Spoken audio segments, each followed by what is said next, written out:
Hey, what's going on, you guys? Welcome back to Forgiven AF podcast. Remember, we use this as marketing material for our nonprofit Second Chance Mentors. Man, I am so excited about today's episode, you guys. This is going to be really fun, and we're just taking this right off the cuff. This is just going to be a raw conversation that you guys get the chance to listen to as we have it. Real quick, though, I want to share something really cool that happened today with the nonprofit. There's a young man in our program named Rod. And he was trying to drop out of school a few months ago, and we met him at the school. And then he went to Phoenix Academy, which is like where he can go his own pace. He finished school, actually graduated early, and he was kind of stagnant after that. So his mom kept reaching out to me like, Shawn, I'm worried about Rod. He's just playing video games. He's not doing anything. So I've been trying to reach out to him, checking on him, making sure he's good. Well, today I said, you know what? I said, be ready at 11 o'clock. I'm going to come pick you up. So I went and got him, picked him up at 11 o'clock. He comes out the house in sweatpants and a t-shirt. And I'm like, come on, Rod, you got some jeans in there?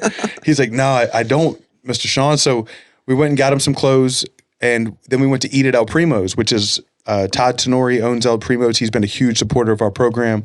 Shout out to El Primo's in the vault. So we go in there, we're having lunch. And Robert, who's the manager there, I see him and I'm like, hey, Robert, I said, man, I got this young man here who's really looking for a job. He'd be I would put my name behind him.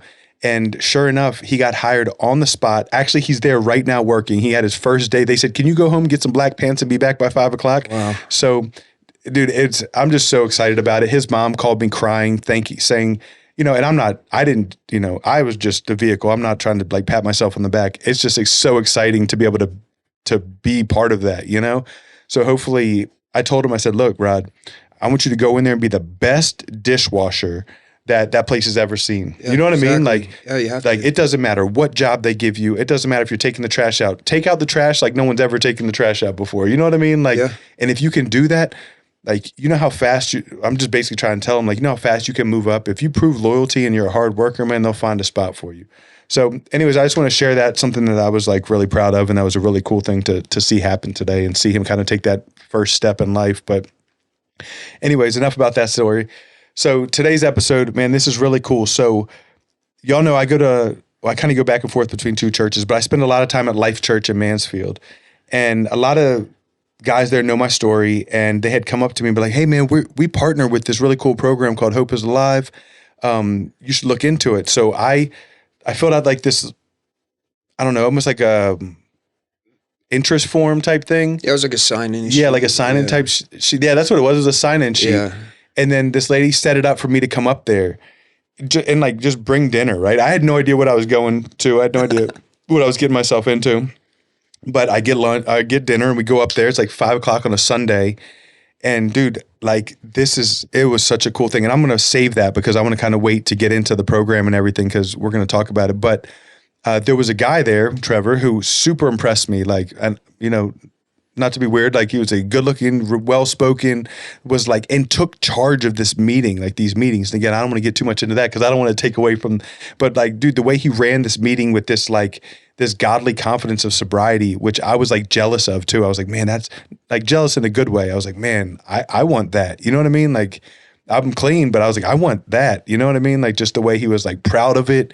There's a couple people that I've ever seen make sobriety look cool, and you're one of them. And Brian, my friend Brian is one. Yeah, Brian's awesome. You know, you know for Brian. sure. Yeah. And like are the first two people, because a lot of times in sobriety, people are like grumpy or depressed, and they don't have, you know what I mean? Like there's not a lot of like excitement or like hope. Maybe is, that's what's cool. Hope, there's not a lot of hope in a lot of different recovery programs. So anyways, I've been begging Trevor, man, come on this podcast. And we almost had made it happen once, but he's been so busy, and finally we got him in here. So first of all, thank you for being here, man. I'm really excited about having it. If you could just kind of maybe take over and tell our listeners, who is Trevor kind of in like.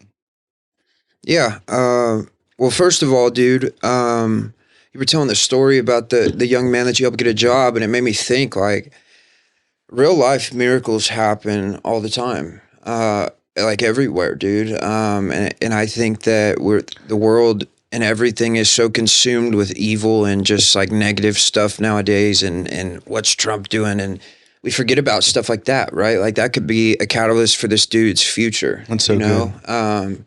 And yeah, dude, like we're called, Colossians 3:23 is to work unto the Lord, everything that we do, not unto man. So if he goes in there and acts like Jesus is checking his work, that's like that would preach. That's, basically how I got where I'm at today, you know? So, my name is Trevor. I had the pleasure of meeting Shawn. Just probably been a year Yeah, now. it's not more. And I was super impressed by Shawn. You know, he has this story of coming from a similar place that I came from, and then you see him today, and you have this purpose of giving back to people who trying to do like preventative stuff, right, with the youth. Yeah. You're also, doing some other things as far as just trying to give back what was given to you. And on top of that, you're super successful, right? And whenever you and Brian walked in that day, I thought the same thing, right? Like this is, two people who are making sobriety look attractive. And, you know, I have to be living a life that is attractive to the next guy, or why would he want to go where I'm going? That's It's good. like we're almost like through actions is so much easier to portray, what's possible than words sometimes. And that's, goes back to exactly why I'm where I'm at. And, I ended up in Hope is Alive, April 1st of 22. That's the day that house opened, is the day I got sober. And, it was a long road of addiction and travesty and things that took place to get me there. And so, in order for me to portray it effectively, I think I need to start way before, right? So, I was a kid who lived in a great neighborhood, not a thug, not a anything that I portrayed myself to be. I was a good suburban kid. My parents did everything that they could to provide for me and my little brother, and it was like I had everything. I was the kid that was happy go lucky, had everything that like just typical boy, right? Nothing out of the ordinary. I didn't have any crazy anything wrong with me that led me to get where I'm at, but I did have a dad who was an alcoholic. He was an alcoholic. He was always gone working.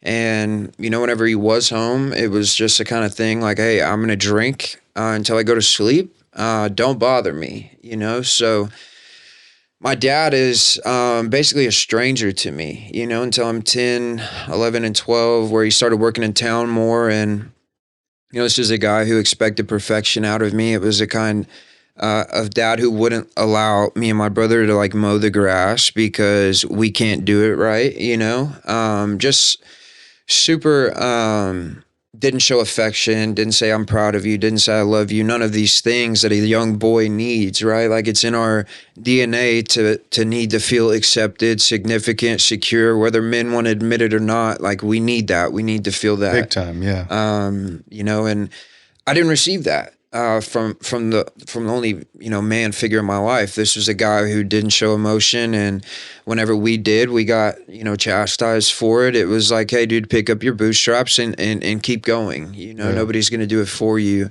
And he was doing the best he could with what he had, right? Like he had a dad who was doing the same thing to him, but Yeah, that's normally the case. yeah, exactly, right. And so as a result of not getting this from him, I as a young boy who, is like receiving everything that he needs up to this point, like from my caregivers, right? My parents, I'm receiving like shelter and food and all of like the things that I need. I have all of the nice clothes and shoes and everything. And, my parents bought us a dirt bike, whenever I was young, and, I loved it. That was my thing, right? I didn't play sports. I didn't, like stick and ball sports. I never fit in school. I was always gone racing on the weekends, and that was my community. That was my people, the people that I raced dirt bikes with. And whenever this starts, it's even more of my dad. Like, hey, you're not doing good enough. We're spending a lot of money.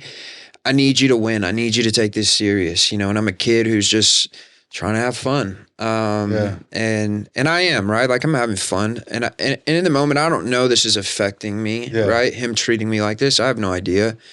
But what this does to me as a young kid is it makes me seek out this validation that I'm not getting from him. And the moment that I start doing that, I start trying to portray myself and become this guy who I thought my dad wanted me to be.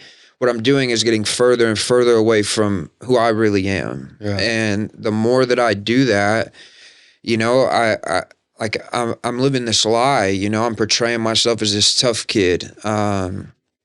Like this don't mess with me attitude. I'm going to instill fear in people so that they don't mess with me.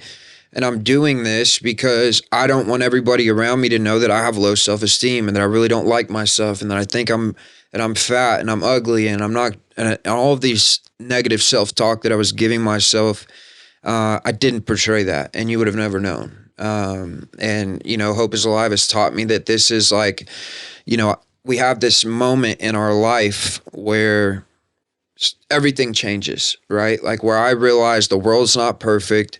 There is like, I feel fear. I feel not taken care of. And, you know, this happened for me the first time that my mom left town and I had to stay with my dad. And, you know, my mom is the person who takes us to school, takes us to the doctor, feeds us, you know, like just everything that we need. She's the one, right? She was the parent. And so, you know, I'm 8 years old and I'm with my dad on a Friday night, and my brother is 4 years old at the time, and my dad walks in. It's 11 p.m. I haven't eaten.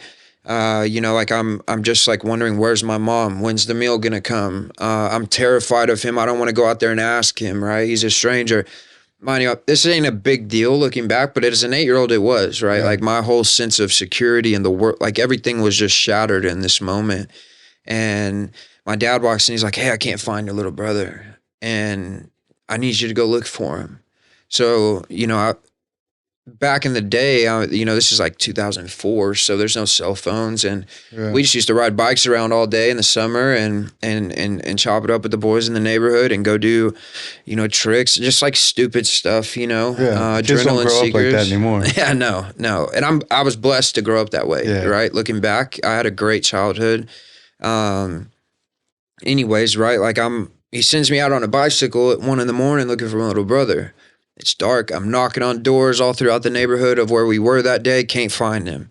So I get home. It's 5 a.m. and I'm exhausted. I'm freaking out. I've been crying on the bike, like talking to God, you know, like, please help me find him. And at this point, I was being dragged to church, right? Like I was a kid. I didn't want to be there. I didn't have a relationship with Jesus. I hadn't ever got saved. I'm 8 years old. And I get back, my dad's passed out on the couch drunk. And he's like, I wake him up and he's like, yeah, dude, your little brother was asleep in your mom's closet. Sorry. And like falls back asleep. Oh my God. And you were out for 5 hours? Yeah, for 4.5 hours, right? And so in that moment, I remember thinking like, what is going on? That's you know, crazy, yeah. I'm terrified. And, you know, I'm not capable at 8 years old to say, my dad's an alcoholic. His dad didn't love him. His dad didn't give him the things he needed, which is why this is happening. No. What do? I blame myself, right? Me and my brother aren't good enough. That's why my dad is not capable. Like I internalize it, right? And Hope is Alive taught me that we call this like the band of shame. It's my fault. I'm the problem. And as a result of that, I portray this false self to everybody else, which is what I started doing. So it's so funny you say that, because you're literally reminding me, and you're actually giving me things that I didn't realize. I did the same. So at 12 years old or 11 years old, I came home from school. And my mom was like, Shawn, I'm leaving. I'm like, okay, well, where are we going? She's like, no, I'm leaving. And my mom left. And I thought I had the perfect family, you know? And I blamed myself. What was wrong with me? Why did I, you know what I mean? And I, the same thing that you said, I also walked around, and I almost still do. I can't even front. I almost still do.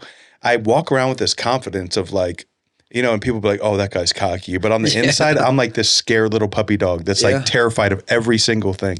You know what I mean? Yeah, for sure. Yeah, no, I mean, I think as I keep talking, you'll probably relate to some more things. It's natural, right? Yeah. Like I was talking to you earlier, God made us in our DNA, right? Like he creates Adam and Eve in the garden, and they are walking hand in hand with God. Like Adam has purpose to tend to the fields and the beasts, and you know, he has security. He has communion with God. Like he's able to communicate with him whenever he wants, and that's how we were intended to be made. Yeah. Sin entered the world, though, right? The fall of man happened, and as a result of that, we're born spiritually dead. The problem is we still got those needs, right? And whenever we're not getting them from our Creator, like we're going to look for outside places to get them. That's good, right? Yeah. So I'm portraying this image to everybody else, like, and like, once again, dude, I'm getting further and further away from my true self as I do this, That's good. So then what starts to happen is exactly what we just said, right? It's, Hope is Life taught me it's called the addictive core, right? Like, I am trying my best to get those needs met still. So I'm being a daredevil. I'm doing all the things my friends are scared to do, because I realize it gives me a pat on the back and some validation. And look at him. He's a cool kid. He's brave, right? Yeah. He's got courage. And I'm getting in fights. Like, I'm doing like little things. I'm making fun of people because I know it gets laughs. I'm being the class clown. I start causing trouble, getting in trouble. And all that, dude. That's so funny. I felt like you're telling my story. Right. So as I go through this, I don't know that that's what I'm doing. Yeah. Right. I have no idea. And, so now I'm 10, 11, 12. I'm still racing dirt bikes, and this is my identity, like my sense of worth comes from how I perform at life now, right? Like, I have to be the best. I'm a perfectionist. I have to perform, right? And I'm still not getting validation from my dad, but I'm getting something from other people. And now I have this harsh inner critic who's like telling me that, hey, you're not good enough. Go faster. You won, but you didn't win by that far, right? Like, it just starts. And as I go through life, I start to learn these processes, these things that will change the way I feel, right? And that's what we call process addictions. And, so I start getting into relationships. I find out women do change the way I feel, right? Sex changes the way I feel. Being in a relationship does. Falling in love does. And now I'm like addicted to this feeling of falling in love even. And then once the newness and excitement wears off, I'm on to the next. So true. Right. So like, I have all of these things before drugs and alcohol that I'm using to cope with life, because I can't deal with life on life's terms. And, I got mixed up with a bad crowd. And whenever I was 14, I started selling drugs, to provide for my motocross racing. It was expensive, and I wanted the newest gear, and I wanted the newest helmet and boots, and I wanted to buy new clothes, and because that changed the way I felt, right? Like, all of this stuff I'm doing because I don't feel good inside, right? Like, I feel restless. I feel irritable, discontent. I don't fit in. Something's off. I didn't have enough crowns. I wanted your crowns. Like, I wanted, nothing was ever good enough. Another thing that, not to interrupt you, is when you started selling drugs, another thing is that feeling of being needed, that like sense of being the man. Like, absolutely. That I ate that up because I was also so insecure that made me feel so important.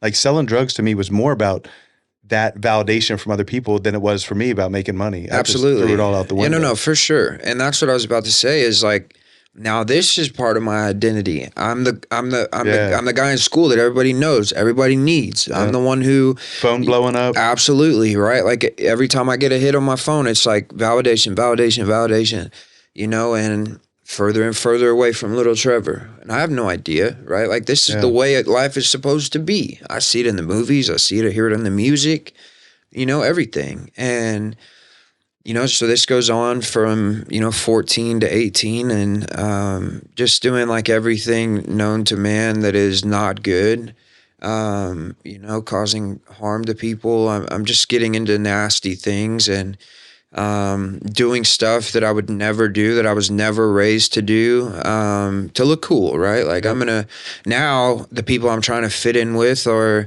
people who are criminals, right? Like, that's the cool thing to do now. And still I hadn't used or drank anything, but I was creating this life that was setting me up for failure 1000%. Somehow I skated through school, graduated. I was just like barely though, I had no intention of going to college or doing anything. I thought I was going to be a professional motocross racer. I was racing professionally, like locally, not like big time or anything, but I thought that's what I was going to do. I wasn't taking it serious though. And I got in a bad wreck whenever I was 18 and had to have my spleen removed. And whenever that happened, I lost 3.5 liters of blood internally. And, whenever that happens, you're like super weak, anemic. They put me on bed rest and sent me home with the prescription. And the crazy thing about that is my mom held them, right? She dispensed them to me. But as soon as I felt that, dude, it was like all of those things that I was using to change the way that I felt, I didn't need anymore. So that's one of the most common. I've heard that story hundreds and hundreds of times about starting with a prescription. Yeah, for sure. And, so like I have this prescription and I'm stuck in bed. I'm miserable. I can't do the one thing that I know to do to change the way I feel, which is ride my dirt bike. And I can't sell drugs. I'm stuck in my bed. And now I'm like getting into trouble even because I can't produce what I was producing. I'm getting in trouble with the wrong people now, like where'd Trevor go? I'm sure you can understand what I'm saying when I say that. And it was just bad stuff happening all around, and so it escalated extremely quickly, right? Because I had all this product that I had been giving to people and calling them junkies and saying I would never be like that and I'll never touch that crap and it's ruining your life, right? And I'm still doing it, causing harm to people. Yeah. And within a month, dude, I was doing hard drugs. I was using heroin. I was using OxyContin, Xanax. Like it went from 0 to 1,000, dude, almost instantly. And it honestly though, like I still had this desire to get back to the dirt bike. Like I was gonna do whatever it took to get back on the dirt bike. And about 6 months later, I say it went from 0 to 1,000. It did with what I was ingesting, but I was still managing my life, right? Yeah. Like I didn't crash and burn yet. And so, 6 months later, I thought I had the flu, and it was a Saturday night, and I went to the emergency room. No doctors are open or anything. I'm thinking I'm gonna get a prescription and go home. And the doctor walked in, and he was like, "Hey, dude, helicopter's on its way." And I was like, "What?" So the scar tissue on my stomach had attached right underneath, my stomach and like twisted it. So, nothing could go through. And so I had to have it cut back open again. It was another 4 months of, pain medication, can't do anything. So my whole life, dude, has just been ripped away from me. Like everything I was using, just like being the man, that everybody needed, all of the attention from drugs, selling drugs and racing my dirt bike, like the adrenaline high that comes from just all of it, bro, it's gone, right? Yeah. People moved on too, and I realized like, hey, no one loves you, that dude. Hurts. I remember that dude, too. It's brutal, and my friends are like, what are you doing, dude? You're doing heroin, I'm like, hey, dude, I got this new thing, and they're like, dude, get away from me, and my whole everything was just ripped away, dude. And I dove headfirst into drugs and alcohol. And I was in a relationship at this time with this girl who, she was, like she would do like coke and stuff on the weekends and do ecstasy. And she was like party, she was just kind of like, I don't think she was really like a hardcore drug addict. And I would never do it. I would even sell to her, right? And she was like 3 years older than me, and all my boys were like, "Dude, you're the man." And just like I was still in high school. She'd been graduated for a few years, and whenever I started using, me and her just went down this super dark path, dude. Like making each other worse, and it was brutal, man. Like I just remember, like every day it was just like a repeat. It was just terrible, dude. I was still like providing for myself and selling drugs. And like, that was just my life now, right? Yeah. Like I was just a drug dealer that did drugs now. And I was just getting involved with more terrible people in terrible circles and doing nothing. And I got my first DUI. And, so that was the first of 12 mugshots. And, that was, I don't know about you, dude, but like the first time I went to jail, I remember thinking like, that's it, life's over, dude. Yeah. Like you have been to jail. I don't know why that was so hard for me, like from who I was raised to be. And my family's like such a good family, dude. Like never had trouble with this ever. And anyone in the whole family, either side, mom or dad. And it was a hit hard, dude. Like everything just kept snowballing, and I got out on bond, and got another one like 2 weeks later. While I was out on bond. Ouch. And So my mom is a district court manager at the time. She'd been there for like 20 years, and she got me. Basically, my lawyer was helping me because he felt sorry for my mom, right? Yeah. Um, I was enabled heavily, and she got me out of that. Like I should have went to prison for sure, and I got court ordered to go to my first treatment center. And dude, like I didn't want to get sober. I thought that would be like the end of the world going and doing that. And I had no intention of staying sober, right? Like I remember thinking like this is my way out of prison. I'm good. Let's go. I'll do the 60 days real quick, get out, go back to what I was Yeah. doing. But I got there, man, and I realized like, hey dude, I'm not doing anything worth doing. Like let's figure out how to stop this. And I meant it. Like I wanted to stop. The problem was I'm in there for 60 days, bro. And it was just like, the only way I know how to describe it, it was like, it felt like, like college summer camp almost. Like we were just in there messing around, dude, like doing nothing we were supposed to be doing. And It wasn't real serious. So. no, dude, we were talking to women. Like it was just, it just You were felt probably like almost like looking forward to something a little bit more serious by the sound of Yeah, it. And then you dude. realize like this is just a joke. This ain't well, yeah, dude, we were just like, it was just crazy, bro. Like there was like drama in there, we were just nothing serious. And the truth is I just wasn't presented with a solution that was Yeah. adequate, right? Like I was learning about, setting boundaries and codependency and stuff that is beneficial, but it wasn't a solution to my problem. Nobody was like, hey, dude, you have to have a Makes sense. relationship with Jesus. That's the only thing that's going to substitute what you were doing. You have a spiritual disease, right? You have a spiritual malady that can only be fixed with a spiritual solution. And nobody told me that, right? They were like, go to meetings when you get out. You should probably go to sober living. I didn't. I manipulated my mom into letting me come back home. I'm 18 at the time. And, my mom came like on a pass deal, and I snuck my phone back in. I was supposed to get out 2 days later. I bought drugs from the treatment center that I was going to pick up as soon as I got home. And I was high right when I got home. Yeah. And then, there's no point in me going into details about the next 4 years because it was all exactly the same. Yeah. Just repeated.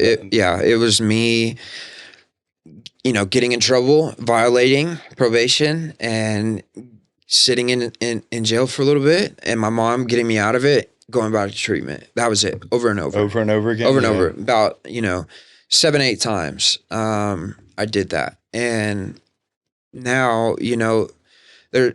I'm just like living. I'm institutionalized now, right? It was so I was so used to being in an institution. It was almost like I would get in a bind or get to the point where I couldn't get drugs and I was withdrawing. I'd be like, Mom, I want to go to treatment. I knew it was a break. I knew it was like safety. I knew it was, and my mom, like, bless her heart, dude, she didn't know any better. She had no idea. Nobody, She'd never experienced that no, before. dude, she didn't know what to do. Yeah. Like, She's trying to do the best she can. yeah, She absolutely, thinks- bro. yeah. And it was not her fault, right? Like nobody makes me do anything that I don't want to do. Like I may say that, people say that a lot, but they don't, man. So like I get to like treatment center number 11, 12, and basically I'm in this treatment center. I've been there for a month and a half, and it was like a faith-based treatment center where they just like pound you with the Bible. It's like a year-long program. And my dad has cancer at the time. He's not doing well. He comes to see me, and I get a phone call a couple weeks later that my dad passed away. Ouch. And, I'm in treatment, and in the moment, dude, like that was the thing, bro, where I was like, dude, why can't I not stop? Like I didn't know, dude. I was dead serious. I have no idea why I can't stop. I want to. Like I'm not there for my family right now, and I go home for the funeral. I come back and fail the drug test, obviously. I get put on like discipline. They make me dig a grave, don't get to see my family for a couple months, talk to them, anything. And I'm just like miserable, dude. Like I'm at the point where I can't imagine life with or without drugs now, right? Like Yeah. when I'm using, like I'm miserable. I'm want to kill myself and too scared to do it, you Yeah. know. And so I'm at treatment center like 14. I go to a couple more after that. And you know, I go to the sober living in Midland, Texas, and I'm doing all right, dude. Like I'm doing like this is the first time I've ever pulled together like a couple months, and I'm at like month 4 or 5. I do IOP. You know, I'm doing the best that I know how to do, and I just remember feeling like, man, like life sucks. You know, like this is stupid. This is boring. Like what you were talking about earlier. I never met anybody like you or like Brian Yeah. or you know I never met anybody that was like, man, you were as bad as I was, and I believe it. And you look like you found a solution that's worth having. I Yeah. didn't meet True. anybody like that. And you know, I'm in there, dude, and I start getting kidney stones and get a prescription and like right back to it. Got another DUI in Texas, and I sit in this jail, dude, and you know, for the people out there that have had to detox in jail, it's not fun. Yeah. That's awful. You know, I'm in Especially this opioids. opioids, Yeah. Xanax. Like I'm in this jail cell. It's like at the top of the courthouse in Andrews, Texas, and you know, there's like 15 of us in there in this like weird looking little pod thing. It looked like off a TV show, dude. Like the guards would walk around the outside of us, and you know, I'm like just laying on the floor dying. Like there's one bathroom in the like it's out in the open too. And so I'm like going through withdrawals, dude, and like the whole place stinks because of me and just like doing bad, dude. I'm in there for 4 days, and uh, you know, my mom was once again, dude, bless her heart, has hope. You know, never stops praying through all of this. And she's like, I'll get you out if you go back to treatment. And I'm like, okay, you know, just come get Yeah. me right now. So it's another one, right? And so you know, whatever, dude. Like I go to this treatment, I get out, I go back home, I get on Suboxone, which is the worst thing on the planet, dude, right? Because it like scratches that itch a little bit, but you still have no purpose, Yeah. right? Because I don't have a relationship with Jesus still. And, you know, I'm doing awful still. Like I'm on this stuff. I can't get off of it. And, you know, this is the first time ever where I was like, I want help. You know, I can't do this anymore. I don't even think I believed that it was possible. But in my mind, like I'd heard people talk about the 12 steps. I'd heard people talk about Jesus. It was the one thing I'd never like really tried. How old are you at this point? 24. Okay. You know, I'm 28 now. So I turned 25 in this place that I'm about. So this is the last one, Okay. right? I get there, you know, with my mom, and I'm like, please help me. And finally she was like, nope, you're on your own, right? Rightfully so. Should have done it the second time, Yeah. you know? So I call this place, dude, and I go through all the intake call and everything. And, you know, they're like, you know, when can we send the plane to come get you? And I was like, what? So I live in Clovis, New Mexico at the time. And the place I called, I thought was in Roswell, which is about 2 hours away. And, you know, I firmly believe to this day that this was a God thing because, you know, this place that I was actually talking to was in Los Angeles, and I had no idea. You know, I'm thinking this is 2 hours away. I was like, plane. I'll just drive there, and they were like, no, we're in Los Angeles, dude.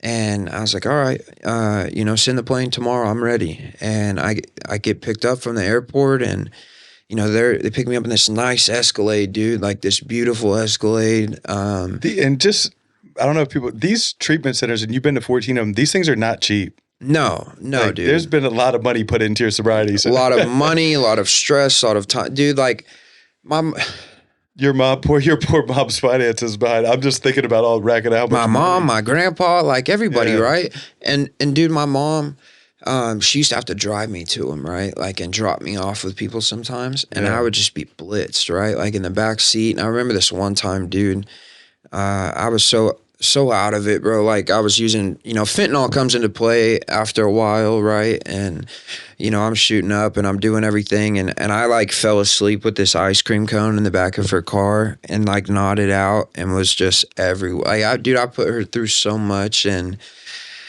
I like I'm about to get into it, but like I attribute my where I'm at today to her. Like a mom that never stopped praying, a mom that never gave up, a mom that believed God. And she'll tell you if you ask her that she stood on one verse that I'll believe that I get to see the goodness of the Lord in the land of the living. I botched that. It was paraphrased, but like basically she's just like standing on this verse that God's going to come through. Is that something she's told you before? Like absolutely. Like she's just standing on it. And, I firmly believe, dude, that I had to get to the point that I'm about to tell you. I had to be like totally broken, humiliated, done, before. Yeah. And I also believe that God allowed me to go through everything that I went through so that I could do what I'm doing today. I believe that in my story 100%. Absolutely. Because I know that people wouldn't listen to what I have to say if I didn't have that backstory. No. And so like whenever I have kids sitting across from me that I'm working with, dude, they can't say anything, like I get you, bro. Like I've been there, but I promise you there's a better way, you know? And that's good. I used to think like, why could I not stop, man? And I always just go back to like, I had to go through that stuff and I'm okay with it. Right. Yeah. Like you put me on a lie detector today, I wouldn't change any of it. I agree 1,000%. I wouldn't, bro. I promise. And so I get to this place, bro. And he's like, he's like dressing it up big time. He's like, we got TVs in the room and all this stuff, right? It's like 3 a.m. and, I get up in there and they like just kind of put me in a bed. I had no idea where I was at. I was so out of it, dude. And I wake up like 2.5 hours later, right? And I'm already just so deep into the withdrawal, dude. Like I can't walk already. Like, cause I was pressing my own Xanax bars. And so I was just like eating this powder and using heroin and like just all Adderall, just everything, dude. Yeah. And, like you can't stop stuff like that. You can't stop benzodiazepines immediately. Like you'll have a seizure, right? So my body's locking up already, dude. And I remember I'm like army crawling out of this bed, going down the stairs. I'm army crawling, dude. My pants are around my ankles and I can't do anything about it, bro. Helpless. And I'm just trying to find a doctor, I've been to the best treatment centers in the world. I've been to the worst. And I'm just like, there has to be a nurse. Like they promised me they had a medical detox, nurses, doctors, all of it. And I'm just trying to find one, Turns out it's an insurance scam. I'm in a 3-story house in the middle of Inglewood, California, right in the cut, right? Like no nurses, no doctors. No. Yeah, dude, nothing, right? And so I end up having 4 massive seizures. I seized for about 22 minutes. Should be dead. No reason I'm alive today. Bro, that's crazy. It wasn't even a real treatment center. These people it was a whole scam. And that's what I mean. I believe that you almost needed that to work. I don't know, right? But like, I believe, bro, I had to get to what I'm about to tell you in order to be like, I'll do whatever. If you tell me to stand in the corner naked, I'll do it. Yeah. Like I had to be completely broken inside, humiliated, everything stripped away from me. And that's what happened, right? So like, I believe they only called the 911 because they didn't want me to die in the house. And, I remember being on the stretcher, dude, and like they have a mask on me and I'm like puking, right? Like out the side of this mask. And the paramedics are like talking crap to me and they're like kicking the gurney and saying like, dude, we're in a pandemic. Don't puke on me, you nasty drug addict. Like just talking to me crazy, right? And I can't do anything about it. I can't say anything. I can't stop throwing up. Like I had lost all motor functions. I couldn't speak. I couldn't walk. I couldn't do anything. I was basically just alive. Yeah. And that's it. So they put me in this freaking, hospital bed, dude, and they're like poking and prodding me, and they have no idea what's wrong with me because this place doesn't tell them, right? They were like, hey, we don't know how you got here. That's what they said. And so they have no idea that I'm withdrawing from anything. And so I'm not getting better, right? They admit me to the ICU, and I'm staring at a wall, dude, for 6 days in a diaper. They put me in a diaper. I'm just like, pissing and crapping all over myself, and they're just like, these little Asian ladies are coming and cleaning me, just humiliated, right? Nothing, I can't do anything about it. There's nothing I can do. That's awful. And dude, I swear I didn't sleep the whole time. I was just staring at the wall, dude. Like just stuck in it, feeling it all. The worst pain I've ever felt in my life, like the worst rest, just all of it, dude. It was so brutal. And I needed that. I really did. I needed to be totally broken. And the crazy thing about this, bro, is during this time, my mom has no idea, right? She thinks I'm doing good in this treatment center. She has a friend in Oklahoma City who hears Lance Lang speak, who is the founder of Hope is Alive. And her friend sends my mom this book, which is his story. She reads it, reaches out to Hope is Alive. Hey, how do I get my son into your program? For whenever he gets out of this treatment center, they're working with her and stuff. And, I have this guy come into my hospital room, dude. I have no idea who he was, nothing, right? Like I hear them speaking about what happened to him. He drove himself to the emergency room on some kind of bike, right? Because he thought he was having a heart attack. His pulse was like 280, and they had to restart his heart downstairs, and they admitted him into my room. And, he starts like trying to talk to me, and I can't speak, dude. Like I still at this point can't speak. And, this is one of the craziest things that has ever happened to me, dude. He reaches over and he's like looking at me, and he's trying to like, hey, what's wrong? And I'm going, like I'm nothing, bro. And he starts digging around in his property, in the thing. And he comes up to me, dude. And he's like, he's holding this piece of paper. Like that's all I can really see. He's like holding this crumbled up piece of paper, and he's going, you want some? And I'm just like still making that sound, and he put it up by my nose, and like I snorted, like he's like trying to help me snort this powder, So you think about everything I just been through, right? And this guy's in the hospital, like trying to give me drugs, and I'm like, absolutely. I remember him telling me like, they call me Irish, like I know it'll help you, and he. Like, think about how crazy that is, dude, for some random guy to end up in my room with meth. That is insane. And to give it to me. And that's the thing that wakes me up long enough to tell the doctor what's wrong with me. And so that's literally what happened, dude. It was like a movie. And I wake up and I get the doctor in there, and I told him what was wrong with me and, everything that had happened. And, I was like, hey, call this number. I gave him my mom's number. He called my mom, and she confirmed it all. And he started to give me some medicine to bring me back to life, and, Dude, after that's crazy. That's insane, right? And so, I start like kind of able to sit up now, and they're trying to feed me. I can't eat it. I'm eating like saltine crackers and apple juice, and they're having to feed it to me because I can't use my hands. And you're still like no, I seized can't. up. No, dude, they had to teach me how to walk, how to use my hands, how to talk again. Like they had to take me through all this therapy. And my mom reaches out to Hope is Alive and is like, hey, what do we do with this guy? Like we gotta, like, how do I get him into your home? And they're like, he's gonna have to go to detox. He's gonna have to go to treatment. And they suggested a place in DFW, which is where I ended up going. So, this doctor, dude, like. I remember asking, like begging him basically. I was like, dude, I need a prescription for this, and this. Like, I got to get across the country. It's the only way I'm going to be able to do it. He writes it, dude. Writes the prescription. And I remember I got out and went back to that place and got my stuff. I don't know what, dude. Like, did you see the people? Yeah, bro. Like they had all my stuff for me, and they gave it back to me, dude. It was literally just a 3-story house in the ghetto, like in Inglewood. Like just. So crazy, dude. It's shut down now. I don't know what happened, but I did see that it got shut down for violating a bunch of stuff. It had to have happened to somebody else. Like, if you read the reviews for it online, whenever it was still up, it's like just stories about the same thing, basically happening to people. And the crazy thing about that, dude, is like, I actually remember like whenever I woke up, in the hospital, like after he gave me that, I remember he left me with a little bit more.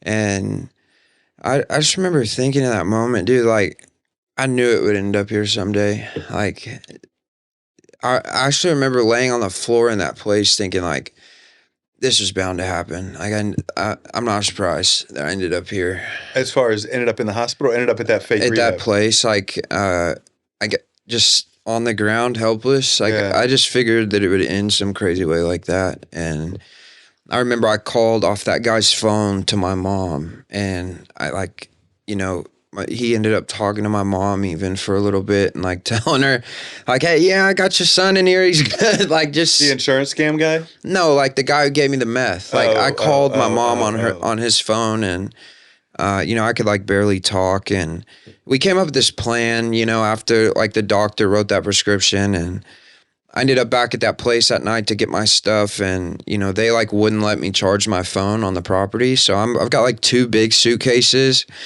in the worst part of, you know, Los Inglewood, Angeles, yeah, in the like hood. walking down the street trying to figure out how to charge my phone. And, you know, I ended up knocking on doors, bro, like trying to charge my phone. I didn't even know where I was at. I didn't know I was in Inglewood, right? Yeah. And, you know, it looked just like the movies, right? Like I knew I was not in a good part of town. I knew I was like not where I was supposed to be. Yeah. And, you know, you know, God took care of me though. He protected me through all of that. And, you know, I remember I stayed in a hotel, you know, by LAX that night, and flew back to Dallas and Oak Cliff. And, you know, dude, there was it like just kept getting crazier too. This like 24 hours, dude, I swear the enemy was doing everything he could to keep me from getting to treatment, to Stonegate. You know, like I'm at this hotel in Oak Cliff, dude. We have a power outage because there's a tornado, and the receptionist at the front desk is out front smoking a blunt. So I'm smoking a blunt with the receptionist, dude. Like it was just like so much stuff was popping off, dude. It was so crazy. I remember, you know, after that, like, Are you already on your way to Hope is Alive? I kind of skipped a little bit. So basically, like once I got to the hotel at LAX, by LAX at night, I had to go to CVS and get this prescription. Still not in a good part of town, and I'm out front like smoking a cigarette with the homeless people. You know, like it was just like this crazy story, bro, of me trying to get back to Texas. Has your mom told you yet about this place that you Yeah. So they referred her to the detox and treatment center I was going to go to. Okay. Hope is Alive did. And so, you know, long story short, in that regard, like I end up at detox 2 days later. I was there for 14 days, still like on a walker, trying to just make it by still, like doing really bad, but I felt safe. It was the first time ever where it was like just deep breath, you know, like I was okay. Because you had just made it out of that awful experience. Yeah, dude, like I genuinely, my heart in that moment, dude, I knew I would never use again. I know that sounds crazy to people that have been through this, but I knew right then in my heart, I was like, this is it. I'm done. I'm going to be okay now. And I don't even know why I felt that, because I hadn't even been to treatment yet, you know, but I did. And I got to treatment, and it was the first place I'd ever been to that like I couldn't manipulate, dude. So this was the only treatment center that taught me 2 things that I needed to know: but the Bible and about Jesus, and the 12 steps of Alcoholics Anonymous. That was it. And that's all we did in there. And super heavy accountability meetings, you know, and I was called out on all my crap. You know, I was called out on. So here's what happens whenever you remove drugs and alcohol. This is where the beginning of my story comes back into play. You remove drugs and alcohol from somebody like me. Remember I told you I had the black hole with my dad and my brother. Then I have the band of shame. Then I have my addictive core and the process addictions, then substance abuse. You remove the drugs and alcohol, I go right back to the process addictions. Yeah, you still have the addiction. I still have the need, right? Yeah. I need my needs to be met, to feel accepted, secure, significant. They call it a dry drunk, like kind of like that. Absolutely. Yeah. Well, yes, right? Like still I'm sober, but I'm not in recovery, right? Like I'm not connected to my power source essentially. And so basically you're like still have a hole inside of you that needs to be filled. You just don't know what needs to fill it yet. Yes, right. Well, so here's the deal. I have a God-sized hole in my chest that I'm filling with anything that you can. Anything that I can at this point, right? And for men, a lot of times that looks like the gym. It looks like working ourselves to death, becoming a workaholic. It looks like watching porn, talking to women, spending money. outside of using drugs. Yes, Yeah, that's right. good. And that's really crazy and I'm glad that you said that, because there's a lot of men that are addicted to those things, like you said, that seem like they can be okay. Gym, work, especially work. You know, I see so many people that have ruined their family and lost everything they have because they choose to work too much. Exactly, right? And so here's the deal. Here's what classifies it. When does it become an addiction? When does it become a process addiction, right? The gym's good, right? Like, I mean, everybody should go to the gym and take care of their body. Everybody should eat right, in my opinion. Yeah. We should take care of the vessel that God has given us. You know, it literally changed, and I'll get into that here in a minute. But everybody needs to work, right? Everybody needs to spend money. Everybody needs to buy clothes and shoes. So when does it become a problem? Whenever you do it despite negative consequences. That's when. So whenever I'm going to the gym, even though I have an injury, because if I don't go, I start to think I'm gaining weight all of a sudden, and that I don't look good, and I have this nasty body dysmorphia. So good. I start to work myself to death despite having negative consequences with my family, right? I wish I could say that I work out the way that I do because I want to be healthy, but I work out the way that I do because I care so much about what people think about how I look. Yeah, that's for sure. Absolutely, right? But, you know, there's even freedom from that, right? And so basically, right, like I get into this, they have presented me with the solution now, right? I have to do one of two things. I have to continue to blot out the intolerable situation that I'm in with people, places, and things, or accept spiritual help. That's it, right? And I do that by working a spiritual program of action. I have to practice spiritual principles in all of my affairs, right? At the gym, the work, what I do on my phone, what I do in the bathroom, all of these different areas of my life, I have to do this, right? So Alcoholics Anonymous, you know, was the catalyst that changed my life. And you said something earlier about seeing people that, you know, you make sobriety look good. The problem today you know, that you'll see is it's been watered down just like anything else. Well, that's why I never, those like 12 steps things, I know they're amazing, but especially NA, let's just say NA. Yeah. Every time I went, it was just a bunch of people complaining about how miserable their life is and how much they hate themselves and they hate their life. And I was like, I don't want what they have. Yeah. And that was my experience, right? For 10 years. And so here's the problem, Shawn, is you have a lot of people, bro, that had drinking problems. They weren't the real deal drug addict, real deal alcoholic. And so it works for them to stay sober, to go in there and complain about their day, and to go in there and just like grind it out every day. Like, I got to get to a meeting right now or I'm going to get high. Yeah. There's no reason for me to go to an NA meeting today, other than to share my experience, strength, and hope, to inspire somebody, and to find the newcomer, right? That's it. That's good. And if I'm doing anything other than that, I'm causing harm. That's so good. Dude, I've never heard that before. And so you get these people in there that, like I said, they had drinking problems, and, you know, good on them. They found a community. Or it almost becomes some people's, this is not a bad thing. It's just not me.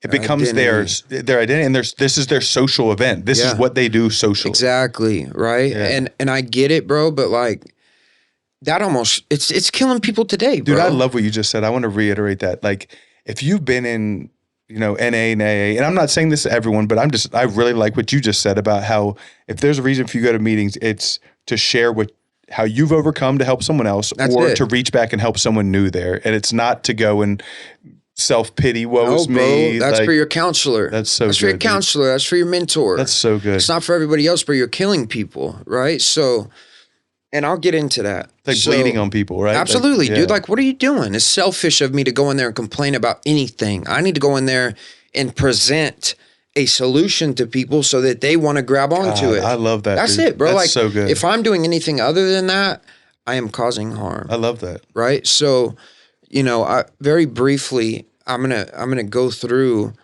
because it's important, right? I think it's important to say what AA really is, right? Instead of what it's portrayed to. And it's just like anything else, right? You have churches that are watered down.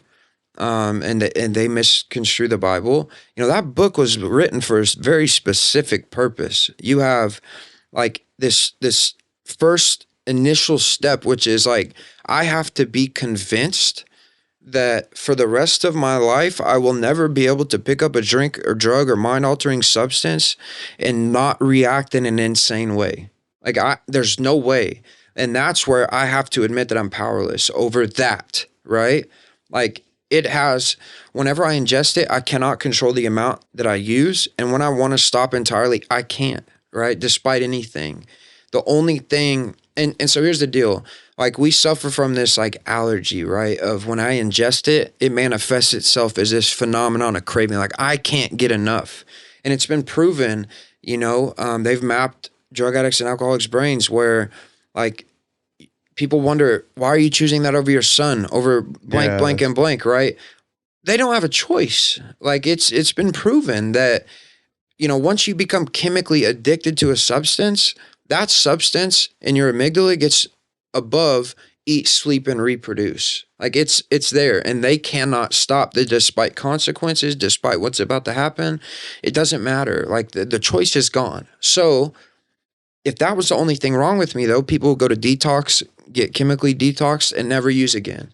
But that's not the only problem. It's the body and it's the mind, right?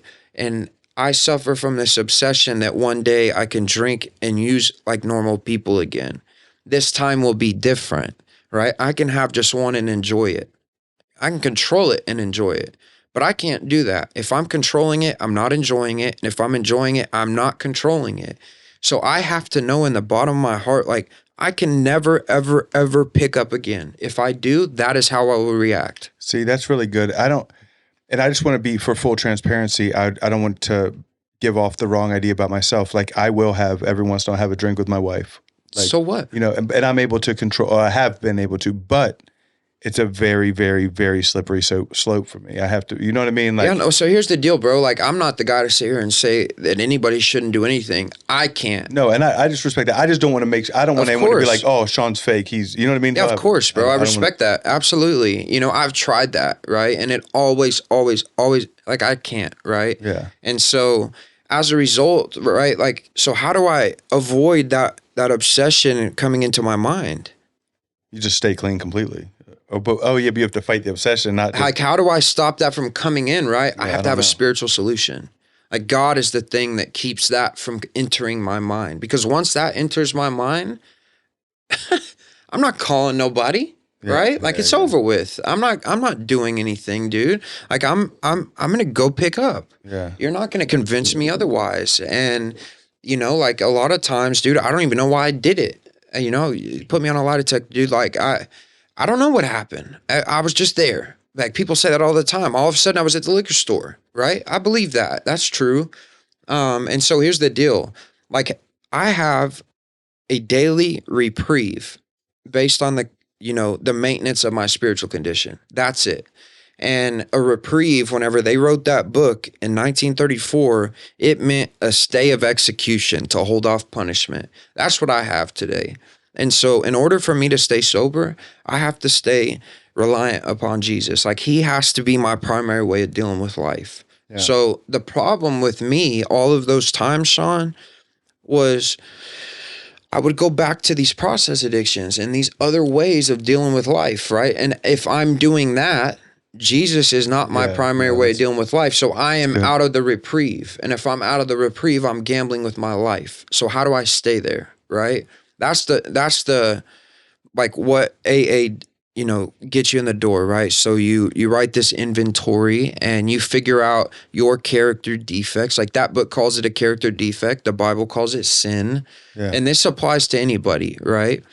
If I am acting out in those things, I'm out of the reprieve. So I have to figure out what they are, be willing to have God remove it and pray and ask him to. I have to clean up the wreckage of my past, which is like 8 and 9. And then you have to like confess by sharing it with someone else, right? Yeah. And so like, here's the thing that also gets missed with that whenever, like, the whole point of that is so somebody who is emotionally not attached to my story can write down a list of these character defects. And so, hey, like, what has been repeated throughout my life? and he can hand that list to me and I can go to God and get to work, right? And, then I clean up the wreckage of my past. I go look people in the eye and tell them, hey, I know how much I've harmed you. Yeah, I'm sorry. And like, if there's anything I can do to make that right, please tell me. And then I like the maintenance steps. Like I have to figure out how to stay in this position now. I have to continue to take personal inventory. Like I have to continually tell on myself whenever these things pop up. I have to, seek God through prayer and meditation. Like I have to put in some effort, to stay connected to him. Yeah. And, the problem with this though is most of the time, like up to this point, I don't hear anybody talking about the way I'm talking to my mom on the phone, the addiction to the gym, watching porn, being addicted to being in love, making this woman my higher power, like all this stuff, bro. So that's where Hope is Alive comes in, right? And it goes back to what I say. So if I stand a chance today, and if you're a real deal drug addict and real deal alcoholic, this is the only chance that you have as well, straight up. I've tried it every other way. Marijuana maintenance, Suboxone, I'm going to just, thug it out. Like I'm going to just, I've tried everything, bro.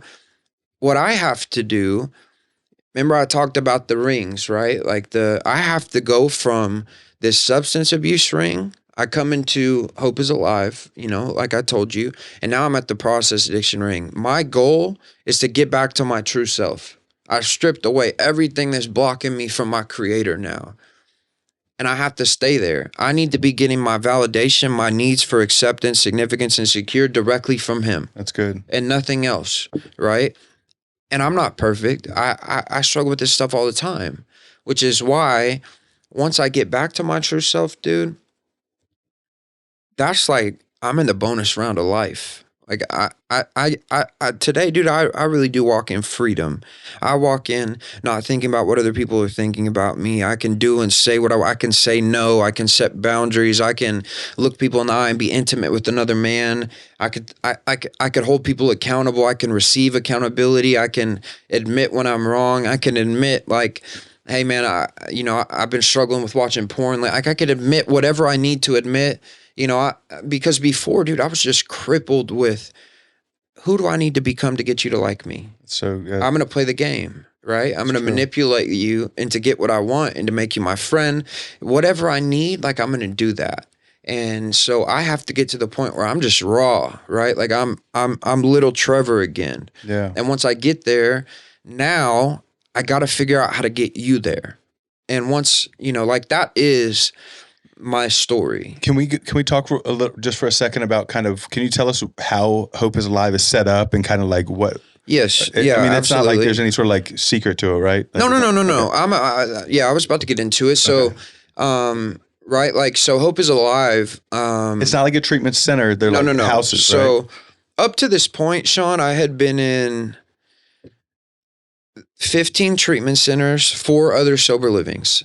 And that's what we are. We're sober living, sober mentoring home is what it's what it is. And the reason, we call it this because it is different, bro. Like I love that you called it a sober mentoring home. Absolutely. Because I feel like mentoring, I mean, it's in everything that I do. Yeah, I feel like sure. that's like one of the biggest keys to success is find people who have what you want and go learn it from them. Hey, dude, we're called to do it. Everybody. It's not just me and you. It's the Great Commission. Like, what are we supposed to do? We're supposed to bring people to the feet of Jesus. Like, that is everybody's purpose on this earth. Yeah. And we have found avenues to be able to do that, right? God has blessed us with the testimony to be able to do it. So these other sober livings that I had been in, it was like, hey, can you, pass a drug test and pay rent?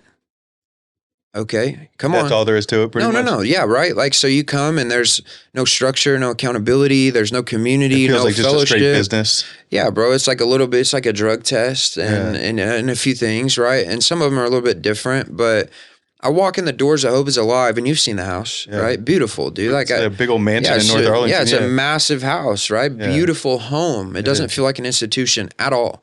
And that was the first thing I noticed. I walk in and I was greeted by this big goofy dude who's it felt like a frat house, honestly. Yeah, like for in sure. a cool way. Like for sure. And so I was greeted with like these dudes, dude, who had smiles on their face, and they were more people like me and you, right? Yeah. Like I instantly was like, Yeah. wow, dude, you look like you're happy, you know, like, and it And felt they like, real. yeah, and I did get that same vibe. Like there's a bunch of like, no weirdness, like good looking dudes that like, they carry themselves well. Yeah, There's for nice sure. cars in the driveway. Guys Yeah. got good jobs. Like it's Yeah. cool. It's not like, And it didn't start that way, right? Which is the cooler thing. You know, it's like I came in the home with nothing, no car. I didn't have anything. And, you know, they greet me and I'm like a little weirded out by how, like, you know, they're shaking my hand and looking me in the eye. and you're used to thinking, what do these people want? Why are they being so yeah, nice dude, to me? I'm Yeah. like, I'm instantly already, dude, like trying to play the game, you Yeah. know? And I was just like, you know, a little standoffish. Like, you know, it was abnormal to me to meet these guys who were so genuine and raw and, you know, just like full of joy, and they carried themselves with this like aura of, I don't know, bro. It was like a love, right? yeah, Almost like bro. they admitted love. Yeah, Yeah. well, like thinking back, it was the Holy Spirit. I felt, you know, I felt, you know, love. I felt like genuine. I just felt safe, bro. Like it just felt like a home when I walked in, and all the homes are nice, right? We have Yeah. 26 of them across the country, and I'll get into that here in a minute. But yeah, so like whenever like a dude comes into the home, and you know we get people from treatment, from straight out of prison, we get people straight off the streets, from detoxes, from all over. We'll take, like, our goal is to help anybody, Yeah. right? And if we feel like for whatever reason you are not a good fit for us, we will place you somewhere. We will fully help you get to I respect that. all That's of these cool. vetted places that we have vetted for this specific reason, Yeah, right? that's Like good.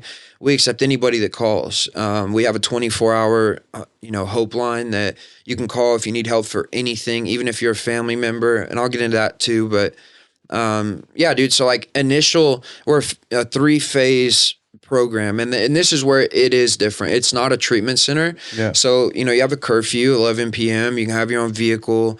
You have a job. You work full time. You know, like you're living life in a house full of dudes that are doing the same thing. You're doing life together, holding each other accountable, but you're living life, bro. Like you're Yeah. just out. Like you're not. It's not like you're stuck in like No, prison. Yeah. no. It's like having an apartment, or you know, like Yeah. that's the level of freedom anyway, you know? So it's a 3-phase program, and the first phase is totally focused on just reintegration to life. We're trying to deal with, like, boom, right away, let's get the substance use out of the way. You're going to get an AA sponsor, work the first 7 steps. We're going to get you into some Bible reading, Matthew, Mark, Luke, and John, get you a job. Once you get a job, we're going to help you write a budget. We're going to hold you accountable to that budget. That's cool. So like, dude, like we're getting substance abuse out of the way quick, and then Yeah. we're focusing on everything Life, else. yeah. Life, right?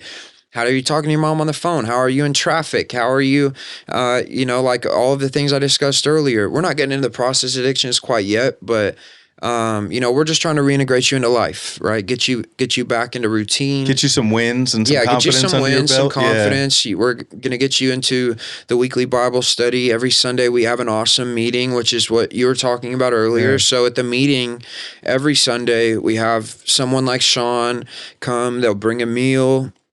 He was our speaker that night, so they speak. But, you know, before the speaker, you know, we celebrate everything, right? You know what was cool also? And sorry to go interrupt, ahead. what I really loved was they'll shout each other out, like who's done Yeah, for something sure. good, and like give each other credit.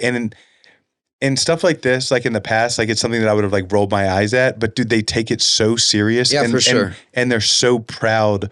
Like it's real. That's really special. Yeah, dude. for sure. And you know, we celebrate, like it's important, right? Like I was saying earlier, as men, we need that. Especially we when want we didn't. that. Yeah, that's and good. even if you don't say you do, you do. Like Every all man of you. needs reassurance, Absolutely, dude. bro. And you know, it's tough out here, and you know, we're the last person to see it in ourselves. Yeah. So every Sunday, that's what we do, and you know, we take pride in caring about each other and It's really noticing cool to it, see, you and know, it's obvious that it's real too. yeah, for sure, dude. Like dude, like the weirdness and the fakeness, bro, gets snuffed out so quick, dude. Yeah. Like you know, conflict early and often, right? Like we're addressing everything fast. We have a house manager who does what you would think, right? Drug tests, making sure you come home on time, cleanliness stuff. And then you have a program manager who lives in the home full time, You know, he's like, his job is to make sure you have everything that you need, making sure you're succeeding, making sure that, you know, like you're being held accountable for all of the things that I just discussed. You know, and then in phase 2, it's the meat and potatoes of the program, right? Like this is where I experienced becoming the man that I am in front of you today. All of the things that I just talked about, right? So we finish AA, more Bible reading. We're going to help you save some money, right? Like you're going to save $1,000. We're going to get into the process addiction program. And this is what separates Hope is Alive, right? So Hope is Alive has an 85% success rate of people that after they graduate 5 years later are still sober. That's cool. 85% success rate. That's crazy, honestly. The national average of all of the rest together, I don't even want to know. It's probably in the teens. 7. Yeah, I was going to say 7%. Yeah. So, and that's not listen, we don't have the monopoly on recovery. But you have something that works, and that's okay. Yeah, dude. And here's the truth, right? Like, Hope is Alive is not what kept me sober. My mom, like, none of this stuff is what meetings, my job, like, it was Jesus Christ. I'll get into that in a sec. So we put you through one of 2 process addiction programs. We either do codependency or sex and love addiction. And both of them are the same goal, is to get me from that top ring I was talking about earlier back to my true self, being able to meet life where it's at and not use people, places, or things to change the way that I feel. So you got sex and love addiction, which is like exactly what it sounds like. And then you have codependency, who it's what, I mean, I did both, but initially I did coda, and I hear that and I'm like, dude, I'm not codependent. Like, stop, you know? No, I'm not codependent. And so basically it's a blanket term that we use to discuss the program, and it's made up of 11 different character traits, right? Like being passive aggressive, controlling people, using guilt and shame, problems with intimacy, dysfunctional communication, denial. You've got I'm blanking right now, dude. But basically, it's a blanket term, right? That all of these different behaviors that I act out in as a way to get through life, right? Like it's just a coping mechanism. So either way, the goal is to get you back to your true self. So, and then in phase 3, it's all about like sustainability. We want to make sure you have community outside of the home, that you're integrated into a church home. You know, that you have saved $1,000 and held it for 3 months.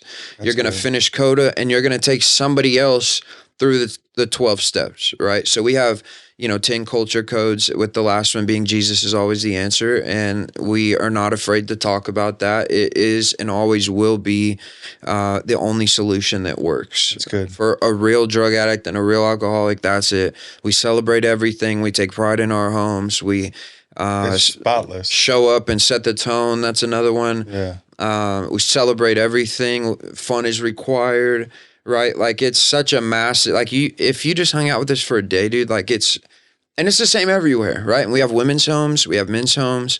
And it literally, saved my life. And I was there for a few months and, got asked to be a program manager. So I did, and I truly believe that like God had called me to lead other people to where I got.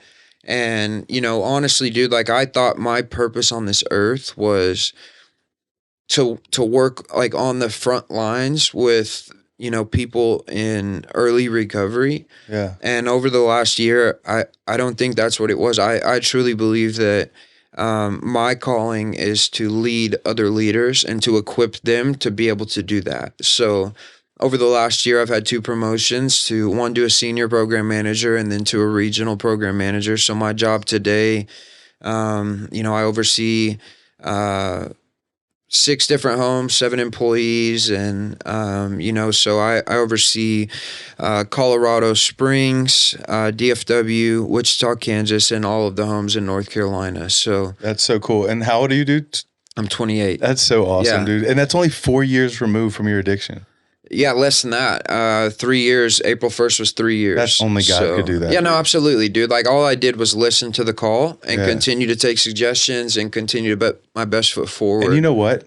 And God, there's no one else that could plan this, is like you probably needed the responsibility, Of like course, to be bro. able to stay clean. Like it probably, you Yeah. know what I mean? Like, Well, listen, bro. I was working for $12 an hour at Lifetime folding towels because I'm a certified welder, and I could have went and made all that money and just worked myself to death, but yeah, I wanted like this to be the last time ever. And so I took a non-stress job. I was super happy making $400 a week.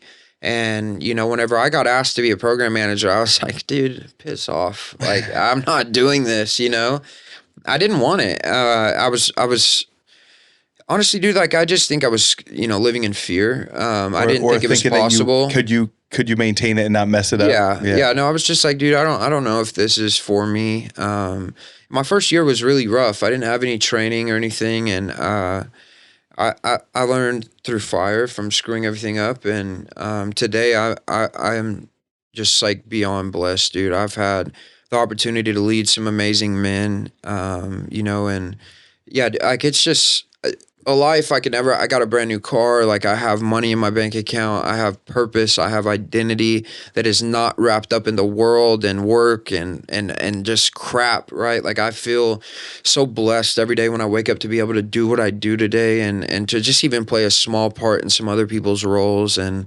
I've seen so many miracles and life change and I mean, dude, like one of the craziest stories really that. I have a guy who came into the home in January. His name's Matt, and prison 2 years. Got out, came door to door straight to us. Excelled immediately, and we expressed to him that we wanted to like get him on staff, and like on a whim, dude. 3 months in the home, picked up and moved to Oklahoma City, and went to this program manager boot camp, which is basically just doing our best to train them and equip them. And came back to DFW. I continued to train him for a couple months, and as of Monday, he's a full-time staff member leading 2 homes in Colorado Springs, and just like That's so cool. super blessed and happy. Was able to get a car, and like I took him to go get him a new like a suit, for Yeah. work, and just like stuff I would have never dreamed of has happened. And I have a few things that I don't want to, and I know that you're on this, but I just want to. Can you make sure that you tell, like, how can people, like, is there guys? If, a lot of people, inmates, get to hear this. yeah, for sure. Is there a way that they can reach out while they're in, like, someone that they could write, or a phone number that they Yeah, could of call? course. Like, So I don't know, like I don't know, what kind of like if you have access to fill out an application like with your caseworker or anything like that, like you can do everything that you need at hopeisalive.net. You can fill out an application. You can also call, the Hope line. It's 1-844-3-HOPE-NOW. 1-844-3-HOPE-NOW. They can reach out to that. You can also, write to, the central office, which is 14400 Bogert, Bogert Parkway in Oklahoma City. Zip code is 73134. Yeah, dude, like I would say that's the easiest, like any of those ways, dude. I think like that we'll get you a writing, solution. the writing one is one that's guaranteed that they can do. You know what I mean? Well, yeah. So here's another.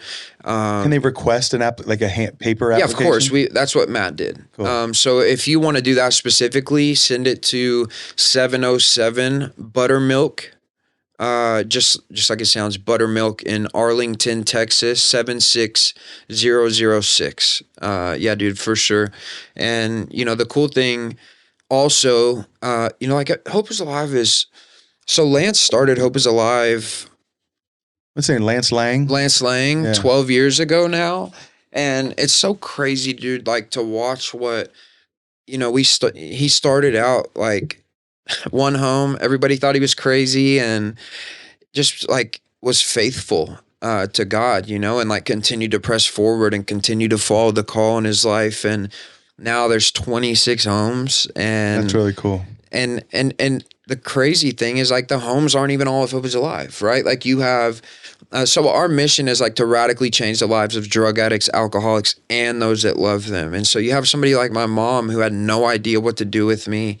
Like almost like an Al-Anon type thing. So yeah, so we have Finding Hope, which is a faith-based version of Al-Anon. It's much like just as good as they have figured out the formula for the homes, it's the same thing for the family. So That's they have cool. 60 plus support groups. That's so important. Yeah, 60 plus support groups across the country. They have Zoom meetings, in-person meetings.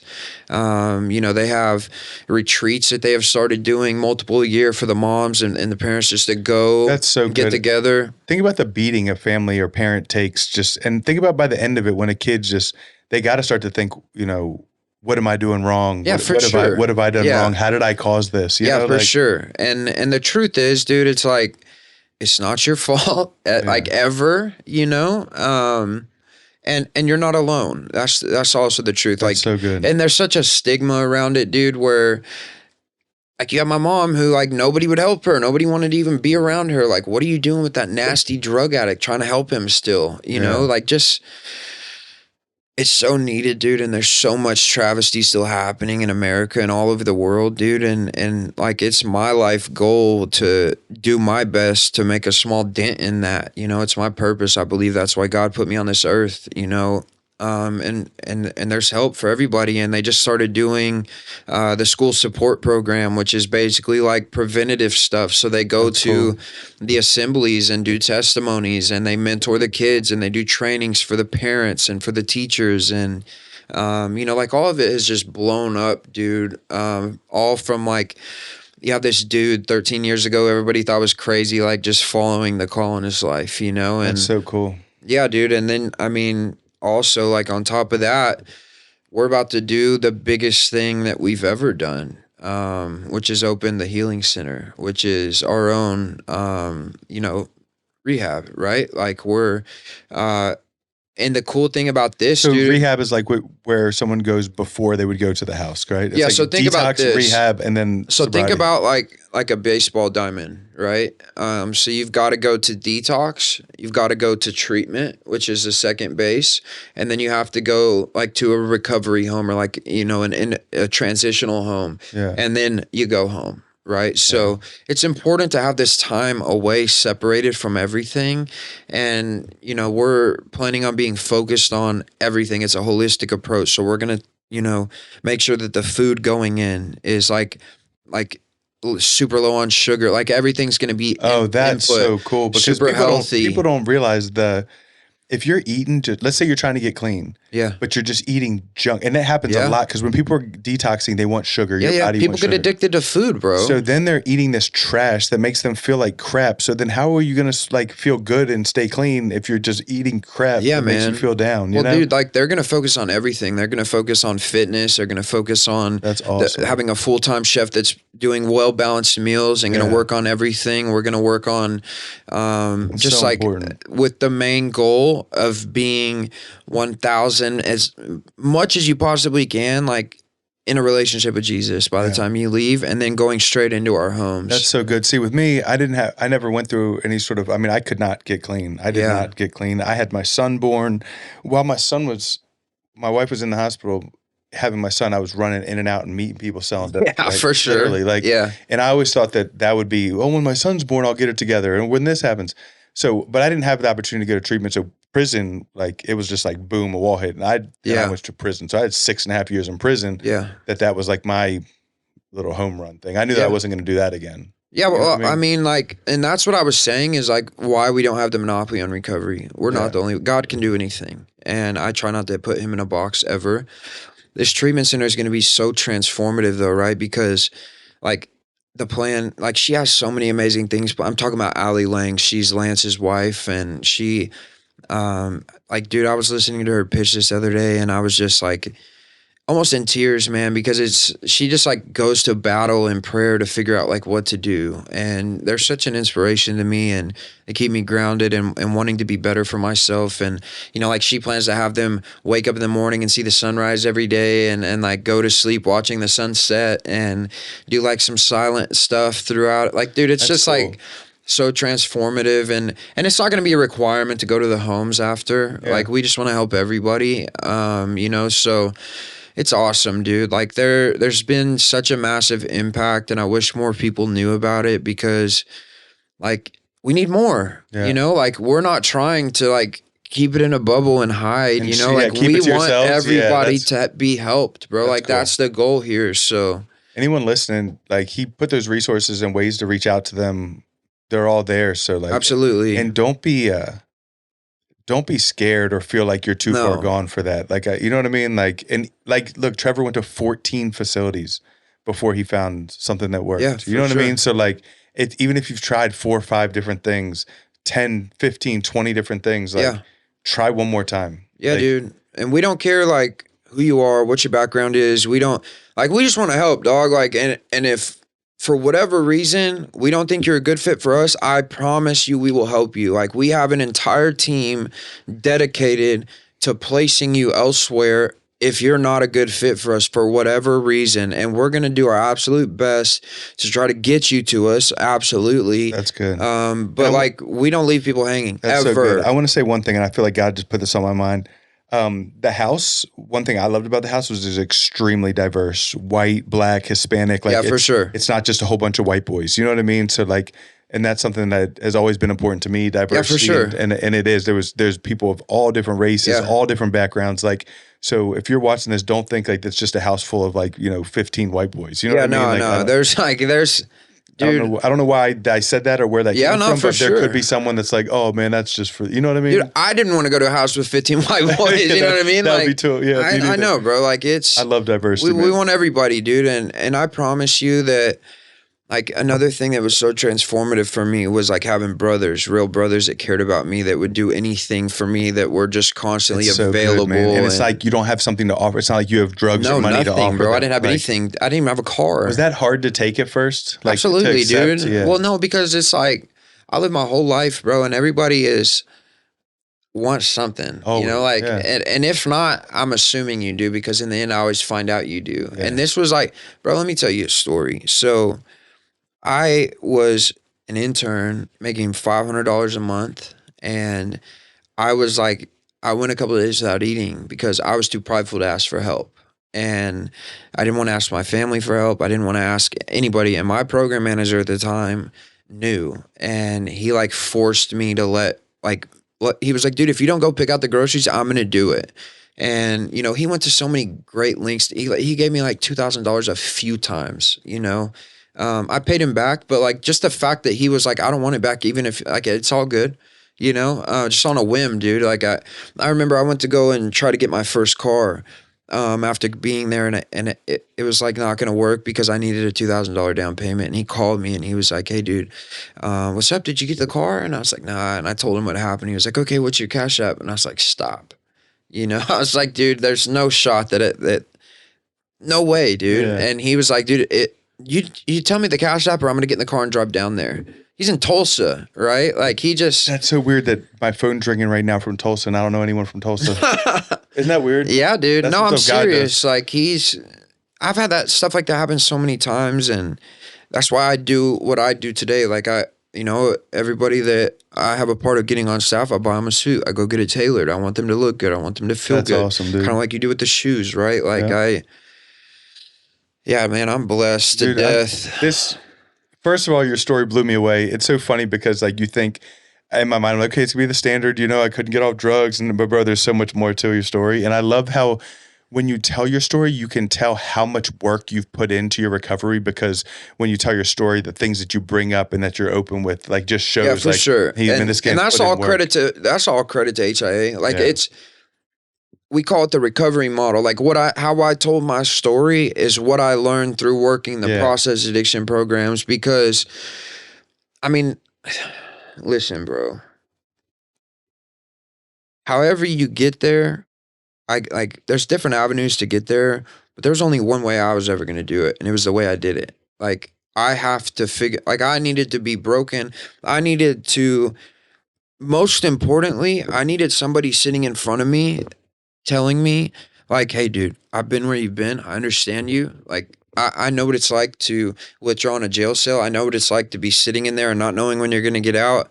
I know what it's like to be in there and just like, why is my life like this? How did I get here? Like, I know what it's like to, you know, whenever you're broke, to go kick a door in. Like, I just, all of the stuff and stupid things that we do. Like, I needed somebody to sit across from me, and I believe him whenever he say, I've been there, I get it. Yeah. Like, and then to tell me, like, this is how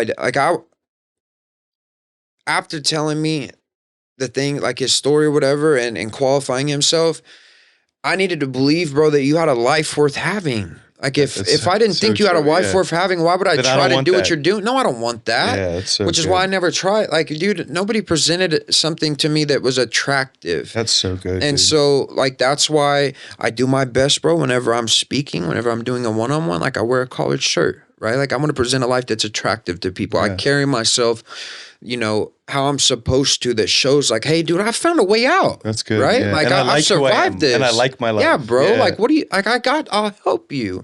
Like, I don't want anything in return. Like, and that's what these boys were doing for me, man. And I was just so, like, blown away, dude, like, to see the life they were living. And, like, it just all, like, bro, we were going to freaking Lifetime and sitting in the steam room. Like, what are we doing? Like, I don't come from a life like this. Like, we got a pool in the backyard. Like, and I know that don't matter, but, like, I was just watching them live life to the fullest, bro, and take care of their body. And I got real big into fitness and going to the gym and taking care of my body and running and doing Spartan races. And, like, today, like, that's what I do. I ran 6 miles today. I went to the gym this morning. Like, that's a regular thing for me. Yeah. Like, to think of going from being in a diaper to that, like, I never in a million years would have thought so, right? God is so good. And I was watching them do this in front of me, teaching me how to meal prep, teaching me how to buy groceries correctly. I just saw this stuff, bro. And if you think about it, when you go through all those years of addiction and you get clean, they say sometimes your brain is really like to what the age when you started your addiction. And I was, bro, for sure. You know like, I mean? Emotionally, like, bro, I don't know how to carry on a conversation. I didn't know how to say, hey, dude, I don't like it whenever you discuss things, like whenever you speak to me like that. Yeah. If you continue to do it, I'm gonna, I'm gonna have to, like, remove myself from your life, right? Like, I would just let people walk all over me, or, I would just cut them off and never speak to them again. Like, I just, like, learning how to be an adult, man, and have a conversation with people and look people in the eye when I'm talking, and be able to say no to things I want to say no to, and just, like, you be able to set a boundary with somebody. And I don't know, man, like, I was just taught how to be a man of God and to hold people accountable and to do it the correct way, like Galatians 6:1 tells me to, in a spirit of gentleness, not with a sense of self-superiority or self-righteousness. Like, there's so, like, dude, I could talk to you for a couple hours, about what God has done in my life. Yeah. And, we're saved by the blood of the Lamb and the word of our testimony. Like, I have to use, dude, you have to use this. That's my thing. To help people, man. Like, what? That's all we're trying to do, bro. It's so good, man. We're going to wrap this up because. Yeah, for sure. But, dude, thank you. First of all, thank you so much for coming and doing this. I've tried to track you down for a while. Yeah. So I'm glad we kind of got you on. But you know what? God does things for a reason. And if you would have done it before, it might not have been, you know what I mean? It might not have been the right time. And we weren't in the prisons yet.